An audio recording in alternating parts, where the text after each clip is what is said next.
आणि महत्त्वाची बातमी, अनिल परब आणि चित्रा वाघ यांच्यातील कालच्या राड्यानंतर अंधारे आणि चित्रा वाघ यांच्यामध्ये चांगली जुंपली आहे। चित्रा वाघ यांचा कालचा थैथयाट सभागृहाची गरिमा बिघडवणारा होता।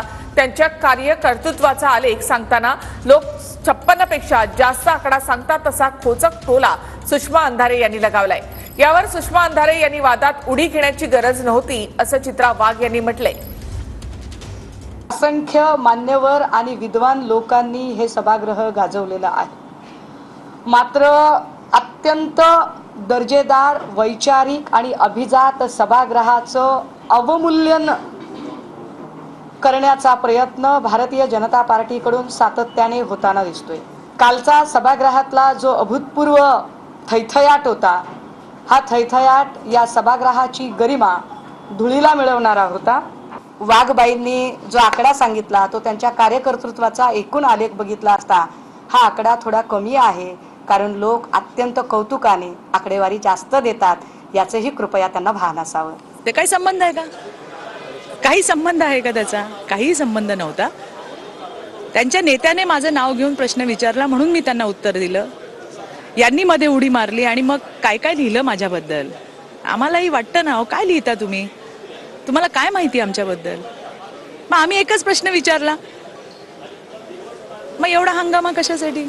जी काय वक्तव्य काल केली गेली आहे त्या वक्तव्यांमध्ये बघता मला बिग बॉस सिरियलची आठवण झाली की जिथे जेवढं तुम्ही एकमेकांची उणीधुणी काढाल, जेवढा आकांत तांडव तुम्ही कराल ना, तेवढा TRP वाढतो आणि त्यांचा बिग बॉस खुश होतो।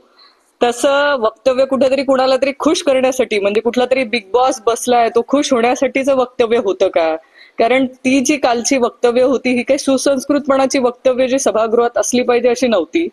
पण अशा याला माझा आक्षेप आहे की सभापती महोदय तरी अशी वक्तव्य कशी खपवून घेतायत। रोहिणी खडसे, बिग बॉस सारखं काय वाटलं? त्यांचे वडील समोर बसतात माझ्या, ते जास्त चांगलं सांगतील काय आहे ते, त्यांना विचारावं। ज्या प्रकारे तुम्ही जे काल पाहिलं अशा अनेक राज्यामध्ये विधिमंडळात घडत आहे आणि याला जबाबदार, विधिमंडळाच्या अधपतनाला जबाबदार भारतीय जनता पार्टी। देवेंद्र फडणवीस राज्याचे मुख्यमंत्री आहेत, त्यांनी याच्यावरती आपली भूमिका स्पष्ट केली पाहिजे की जे काय घडलं आणि ज्या भाषेचा काल वापर झाला, जेव्हा आपण बोलतो एखादी गोष्ट सभापती अध्यक्षांना पटली नाही तर ते कामकाजातून काढून टाकतात। पण अत्यंत अश्लील स्वरूपाची विधानं काल आपल्या विधिमंडळात झाली आणि त्याचं समर्थन जर कोणी करत असेल तर ते महाराष्ट्राच्या संस्कृतीला काळीमा फासतात। गरिमा प्लीज बोलू नये, बोलूच नाही। सर्वज्ञानी तुम्ही तर बोलूच नका, तुम्हाला तो अधिकारच नाहीये। गरिमा प्लीज बोलू नये, बोलूच नाही। सर्वज्ञानी तुम्ही तर बोलूच नका, तुम्हाला तो अधिकारच नाहीये।